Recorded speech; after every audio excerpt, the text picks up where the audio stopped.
How do we prepare for the rebound? Let's get straight into our spotlight. And we're going to talk about air. After a year of no travel, how do we make sense of travel passes and the recovery ahead? And I'm very happy to have with us in Singapore, in the studio, we have Vinoop Goel, who's Director General for Asia Pacific Regional Director of Airports and External Relations, IATA. Please take a seat. Thank you. And dialing in, hello, we have Subhas Menon, Director General of the Association of Asia Pacific Airlines. We have Steve Saxon, Partner China from McKinsey. And we have Julie Kyse, who's Vice President, Global Air Partnerships, Expedia Group. Hello, everybody. And just let me go and grab my bottle of water before we begin. And so let's gauge the sentiment in the audience, shall we? And let's go to the first poll. And we're going to ask our audience how optimistic they feel right now. So compared to 3 months ago, how much more optimistic are you about some borders opening soon? All right? And the answers are A, 10% more. I'm being cautious, been disappointed too many times. B, 50% more, vaccine rollouts are going to help. C, 70% more, there's a growing sense of urgency by governments to open. And D, I'm just not a waging person, I prefer to wait and see. So Vinoop, what's your answer? Well, I think things are looking good. Vaccinations seem to be taking off in a number of countries. And governments are slowly getting to realize that they can't keep the populations within the country and they need to let them travel. So I'm an optimist. Okay, so you're going for C. Okay, let's go to Julie.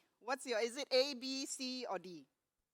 I'm going to go with B. I'm seeing a lot of enthusiasm after the vaccines have become more widely available here. Okay. Subhas? Well, I think, yes, I agree with Vinoop. I think we can be optimistic. I think, as you mentioned, the evidence of pent-up demand is always there. So we're just waiting for them to open all the hatches and we'll be jumping out. Okay, C as well. Steve, come on, Yes. you're in China. You must be so optimistic right now. My answer for the world might be a B. You said some borders opening. Unfortunately, my answer for China is probably A. China is going to remain closed for some time. It's a very large population here to vaccinate, which is going to take a long time. All right. Okay, so now we go to Subhas, because I last saw you on a Zoom call, as we have all been doing, and you were doing a January media briefing, and your charts were like just going downwards, right? And you said basically in January, APAC Airlines carried just 3.9% of passengers compared to the previous January, but at least cargo, showed a marginal increase. So are we seeing some kind of upward, or, have we reached the bottom, or are we going further down? Well, Sihun, unfortunately, in January and February, traffic receded again, and forward bookings are looking very weak. I guess the governments are spooked, by the rise in infections, as well as the mutant varieties, that are spreading across the globe, So I think borders will reopen only when governments are convinced that they have been able to control the spread of the virus, as well as when majority of their populations are immunized. Until then, I suppose we just have to hunker down and prepare ourselves for the reopening of the borders. But there is cause for optimism. For one, most of the airlines are still around. Thankfully, they are still around. How many $1 million are they burning a month? Yeah, they're burning a lot of dollars, but at the same time, they've been doing a lot of good, transporting vaccines, and you need them around, to be able to make sure that everyone in the world gets the vaccine that they deserve. Absolutely, absolutely. So let's go to Vinoop, and you've been hard at work piloting the IATA Travel Pass, a lot of talk about that. And you have pilots now with several airlines, and I think today I read that Korean Air is also piloting. What lessons are you learning from this initial pilots? So we have been talking to almost every airline across the world. And the first lesson was that everyone seems to be eager to do something about it. Now, I know, we all want borders to open, but it has to be done in a responsible manner. And so the IATA Travel Pass is just one of the solutions. There are others out there in how you can get credible, secure health credentials, be it testing or vaccination. And so we want to give governments the confidence that when they open the borders, people who come in have the right certificates, but you also give passengers the confidence that, I have the right certificates to travel, because no one wants to be stuck on the border. Yeah, and we don't want it to be messy, right? You don't want it to be messy. And then you're going to have starts and stumbles, Yeah, and that's going to be, and so we need to get it right. All We right. need to get it right. Okay, so getting it right is the biggest challenge. And Julie, you and I had a call, and we both celebrated the fact that we've both had our first jabs. Hooray, hooray! And we each have been given documents. And Julie, you have a question to ask of Vinoop. Yeah, I mean, I'm wondering how it's going to work. I've got this little piece of paper. How does this become a secure document that I can travel with? Everything seems to be paper-based in the initial rollout of vaccines. So how do you guys see that working? That's a good question. So the travel pass is based on it's a digital solution. We do expect that governments will have a central database of vaccinations, so we can tap into that. Or your paper credentials can also be converted in a secure manner to a digital credential. But having a paper-based certificate and having airline officials and immigration officers trying to see that piece of paper and trying to figure out whether this is real, trying to match it with you, is going to be such a huge problem when passengers return by millions. And we all know that these pieces of paper can be easily forged. Absolutely. And so what we are trying to do is to say, let's get confidence in the system, and let's make sure it's safe and secure. And that can only be done through a digital solution. But yes, we have to incorporate paper documents in a way, or come up with another process to make sure that the paper-holding people are not excluded from travel. They may need additional checks, additional other processes, but similar to check-in. Many of us like mobile check-in, but some of us may prefer to go to a counter, and there's a way to do that. Right, so I mean, there are lots of companies now Yes. trying to solve this problem, right? Yep. And the big question is, well, what happens if I don't have a smartphone? What happens if I'm not, I don't want to be vaccinated? Maybe there's going to be discrimination happening It's later not on, right? going to be discrimination. It's just that you have to follow a different process. And if you're not vaccinated, maybe you need to go through additional tests. Okay. But we want everyone to travel. All right, so when you say travel too, is like minus quarantine. So Yes. we have Dr. Walter Lee from Fullerton Health who will be coming on after this, and maybe he can tackle some of this sort of more granular Yes. questions regarding health certs. So let's go to some good news from Julie, right? And you live in Miami, Florida, where there was this spring break, and you had this huge deluge of visitors there. So domestic travel in America just looks like it's already happening. Yeah, well, domestic travel never entirely shut down in the United States. Our government actually incentivized airlines to continue flying throughout the pandemic. And so while demand was pretty low at the beginning, we've definitely seen a lot of that pent-up demand, especially to the warm weather destinations. People are sick of winter, sick of the same four walls around them. And places like Miami. We also have a lot of travel down to Mexico, which has had a lot of open borders with us for the duration of the time. Really effective testing being put in place by a lot of our hotel partners, where you can get tested on site. All you do is go to the concierge desk, get your test, and then you can fly home after your holidays. So there's a lot of interest in flying within the U.S., and there's not a lot of barriers to it at this point. Yeah, I mean, it's amazing. We hear all this news, and then people are just crossing borders, whereas we are still kind of stuck behind our borders, right? And, Expedia did a December study, and I was, most curious about trend number 9, which was Flexcations. And this is based on verbal data, which is all around alternative accommodation, which is having such a breakout moment right now, and for road trips, So can you talk a little bit about this trend? And do you see that? I see that it's also the same trend that's happening across the globe. Yeah, the Flexcation is a really interesting concept where you go on a trip and you work for part of the time from that remote location. And since we're all working remotely, it's easy to do. I'm like a true example. The day I got my jab, I actually booked a trip, a Flexcation for myself coming up in April. It's a great way to get out of your home and to really, really experience travel while not necessarily losing work time, because of course we don't have enough vacation in the United States, period. So as a country, we don't have enough time off. So we might as well be able to work while we travel. Yeah, I mean, definitely we're seeing destinations now going for this sort of vacations market, whether it's the Maldives or Dubai, and even South Africa. I was just getting a call from a friend seeing a lot of digital nomads there now, just working from South Africa. So let's go to China. And Steve, you just did a study called The Outlook for China Travel, and which was released this month. And for the first time, I mean, there was a piece of good news, was the fact that the number of Chinese travelers that were actually thinking of overseas travel outnumbered that of domestic travel. So that's the first flip that you've seen, right? That's right. So domestic travel has been possible for several months in China, and I think we've seen that recover to close to pre-crisis levels here. And so in the early, we've run this survey 4 times now. In the early versions of the survey, people were saying, great, I want my next trip to be domestic. I want my next trip to be domestic. But in the last issue of the survey, in this January, we saw a shift, and we saw people saying, okay, I've done my domestic travel. I'm longing to go and see the world again. And 43% of people now said that I want my next trip to be outside China.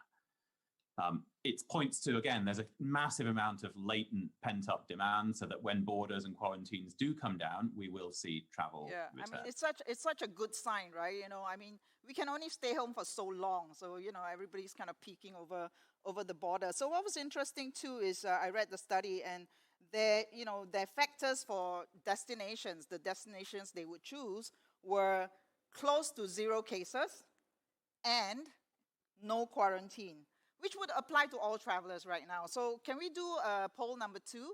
And we're going to ask the audience, when you can travel again for holidays, how would you pick your destinations? Is it A, close to 0 cases? Is it B, no quarantine? Is it C, doesn't matter where my family is? Or D, doesn't matter, first place that opens? Vinoop, which would be yours? A combination of A and B. Okay, and Subhas? Yes, combination of A and B. Okay. Julie? I'll go to D. Anywhere that's open, I'm ready. You're just like me. You're a girl after my own heart. And Steve? I'm in B. As soon as quarantines come down, I'll travel. All right. So, it'd be interesting to see what the results of the poll are. All right. So I can't seem to see it here. But anyway, let's go to Subhas, right? And at the media briefing, you spoke about the need to harmonize protocols around travel passes, because as a consumer, I am already so confused about how I can actually travel, and there's so many passes and apps out there. So why is AAPA not choosing to back just one pass? Well, we don't have to choose any particular travel pass, as long as they are fit for purpose, and the purpose is basically to facilitate air travel and enable air travelers to go through these complicated processes. They're all fine, and they're all should be based on open source technology, which means that privacy concerns are addressed, as well as they should be compatible with each other, so that there's no need to choose. I think the bigger problem is we need governments to come to the party. Governments have to come and agree with the protocols and agree with the certification formats. They have to talk to each other and to accept each other's protocols and testing formats. Once that is done, I think it should be okay for whichever travel pass the airlines go for. Okay. So Vinoop, is your responsibility to nudge the governments to talk to each other? Yeah, so, one of the things we are doing is talking to governments worldwide, explaining what the travel pass does and explaining digital passes to them, then making sure they understand that this can replace paper and is more secure and faster and more efficient. But also, we are also trying to find out if there are any regulations that prohibit the implementation of digital solutions. And there are countries that have regulations that actually require a paper certificate. So we need to overturn those regulations and to make sure that digital solutions are available. And like Subhas mentioned, there can be multiple solutions. They have to be open source, and they have to be interoperable, and they can be modular so that you get to pick and choose. And we do not want the passengers to be confused, right? Yeah. So you don't want the world to have 25 passes. Yeah, right, but they can be compatible. It should be something that, like passengers are used to using different airline applications, this should be something as simple as that. So we, in fact, are trying to get our travel pass to be integrated into an airline app. So it's not a absolutely new So it's not an IATA app, it's like a Singapore Airlines app, and within that is your system. Yeah. Okay. So we had a panel discussion with our fellow editors from North Star Travel Group, and Arnie Weisman, editor-in-chief of Travel Weekly, was really, really brave, and he stuck his neck out, and he felt that the common pass will end up as the leading pass. What do you think, Vinoop? Anyway, and I asked him, I asked him to sum up his opinion, and this was what he said. This is the quotation.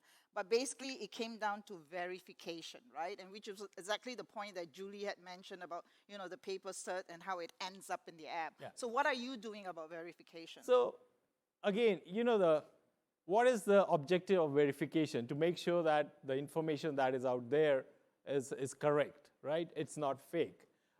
We have built our solution by security by design.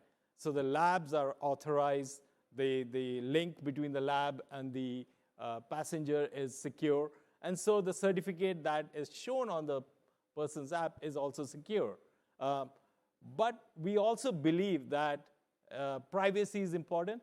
So our solution has privacy by design so that the passenger is in full control and owns the data. It's not in some cloud or some central database anywhere, and the passenger chooses who to share that data with. So there are a number of factors, and yes, you can compare all these different solutions. I obviously do not agree with your editor-in-chief for obvious reasons, but let there be healthy competition and let passengers have a choice. It makes us better. And you it have makes us competition better. like that, and so I'm going to put the spotlight now on Subhas and say, can you pick a winner? No, you can't pick a winner because you don't need to pick a winner, And I think the winner is going to be someone whom the traveler is going to say, hey, this works for me. This gets me from point A to point B without any hassle or headaches. That guy is going to be the winner, and that is how it's going to be applied on the Airlines app. Right. So the winner will be chosen by the customer, by the traveler. Exactly. And Julie, so if you can name one feature of the winner, what would it be? Yeah, the winner, as Subhas says, is the one that's going to take friction out of the process. We've got too much friction in our industry right now that's keeping people from traveling. So any application that removes that and gives them clarity and communication about what to expect on their journey as they restart travel, that's going to be the winning solution or winning solutions. Okay, so Steve, you are a corporate traveler, right? And so Subhas is saying that the customer would dictate the winner. So for you, what would be the winner? Well, I think the governments are going to dictate the winner. The question is, which one do they trust sufficiently to have put in place the certification and the requirements that you can actually genuinely trust this? But even beyond that, unfortunately, for many countries, proof of vaccination alone is not going to be enough to remove quarantines and restrictions. So a real battle, right? Perfect. A real battle. I think the winner at the end would be the travelers and the airlines and everyone in the travel and tourism business when people start traveling. Look, what app you use or what solution you use is sort of a small part.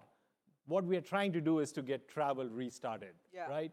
And the big win is over there, and not in which tool is being. Okay. So it's about really getting travel restarted minus quarantine. That's what we're talking about. Removing quarantine. Okay. So This has also been a breakout moment for tech, right? I mean, since we've had no customers to deal with, just a lot of refunds, it's a good time to kind of fix tech at the back of the house. So can each of you share an example of a piece of tech, whether it's an airline or a piece of tech, that you want to call out that has kind of stood out during this period? Let's go to Subhas. Well, I think airlines have been trying to jump on the smart technology bandwagon um, for a very long time. I would say for at least the last decade. They've been upgrading their tech solutions. So this is a continuum. This is a series of improvements that they are doing.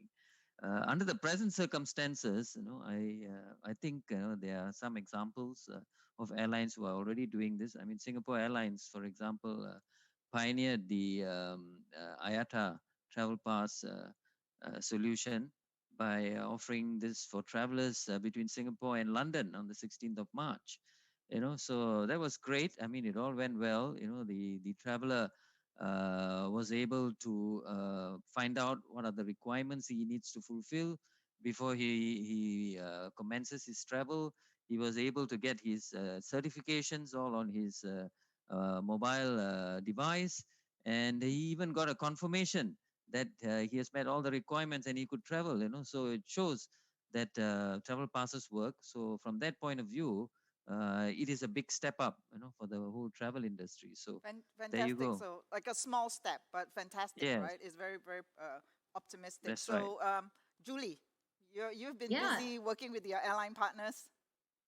absolutely. So, as Subhas said, a lot of airlines are taking the opportunity to build out technology that they've been working on for some time. One of the great examples from the United States was what American did very early on in the pandemic, because they were still flying to the Caribbean, which instituted testing procedures. So they were one of the first with a travel pass, the Verify Pass, and they managed. It was born of operational necessity, but it's turned out to be a pretty good effort by them. And they also transitioned to touchless kiosks. 2,100 kiosks went touchless in about 2 weeks. So a lot of momentum and velocity happening, where maybe in the industry we haven't had that much velocity in the past. So I think that's probably a silver lining of what we've gone through here. A real acceleration, clearly. Steve, how about what you're seeing from China? Yeah, I think I'd point to some of the internal systems, especially on the commercial side. Like, demand has become so volatile. Like, you don't know where it's coming, when it's coming. Booking windows were already short in Asia. They've become even shorter. And so picking up early signals of where is demand coming back, when is demand coming back, and being able to put the right flights in the air at the right prices has required lots of analytics, which this industry has not used before. And I think that'll be here to stay, because you're not going to be able to use historical data to accurately forecast demand and therefore accurately price flights.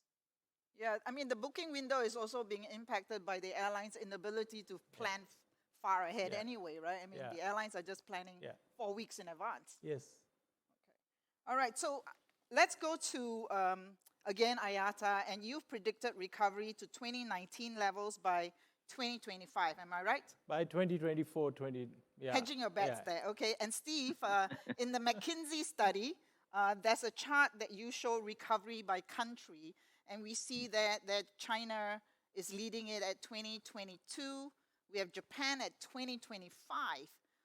This is quite interesting. And let's go to the audience now to ask them, when they think global travel will get back to 2019 levels. And the first answer is 2023.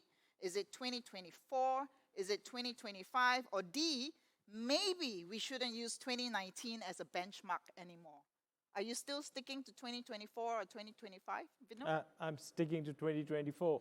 2024, okay, so you moved it up a notch. Subhas. Well, I mean, I think a lot hinges on vaccine deployment and vaccine equity. On current form, it looks like while the developed world will be done and dusted by the end of this year, a lot of developing countries, will take a long time for the majority of the populations to be immunized. For example, some of them, will not be immunized until 2023 or late 2023 or early 2024. Yeah. So I would say the time frame, for recovery would be probably end of 2024, maybe early 2025. All right. Julie, do you agree with any of those numbers there? Any of those years stand out to you as kind of weird or? It's so hard. I don't think any of us really have a crystal ball. I do know that it's going to come back in segments. I mean, where there are certain leisure destinations in the United States where we're seeing 2019 numbers already. But there are other segments that are going to lag behind. So it's kind of hard to say exactly when the whole thing will come back. So I'm going to go with maybe all of the above. And maybe we shouldn't use 2019 anymore, right? Because it is a blank slate, right? And this is a brand new world that we're moving into. Steve, how did McKinsey come up with those numbers? Are we to trust those numbers? Yeah, so those ones look at tourism recovery. And I think the reason China is the fastest is because of the vibrant domestic tourism market, which is still open and is still growing. I think if we're looking at global and international numbers, we're looking at more like 2024, 2025. And that's because there are some segments of demand which are not going to come back. Like we do see a structural decline in corporate travel, for example.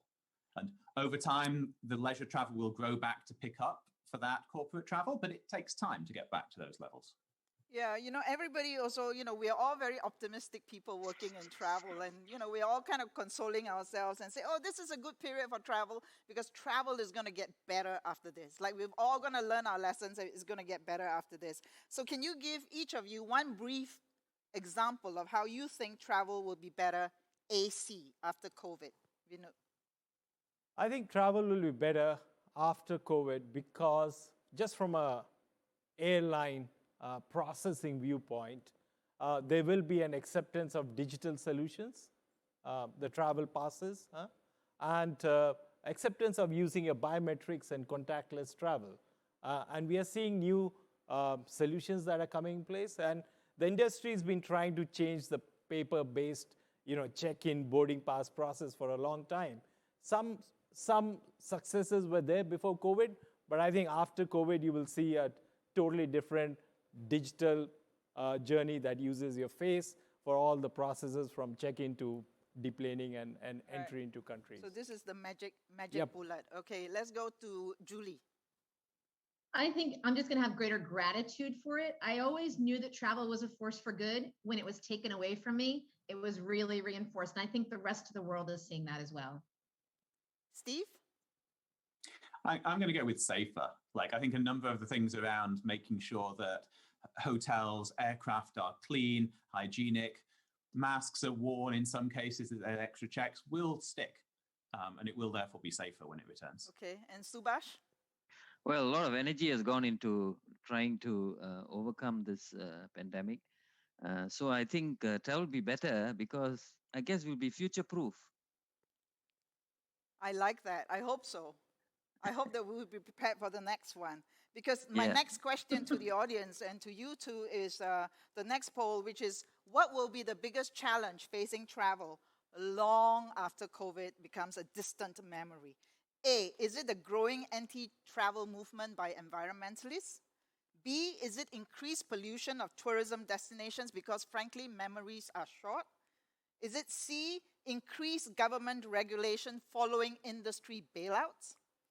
Is it D, backlash against big tech, privacy and data concerns of consumers?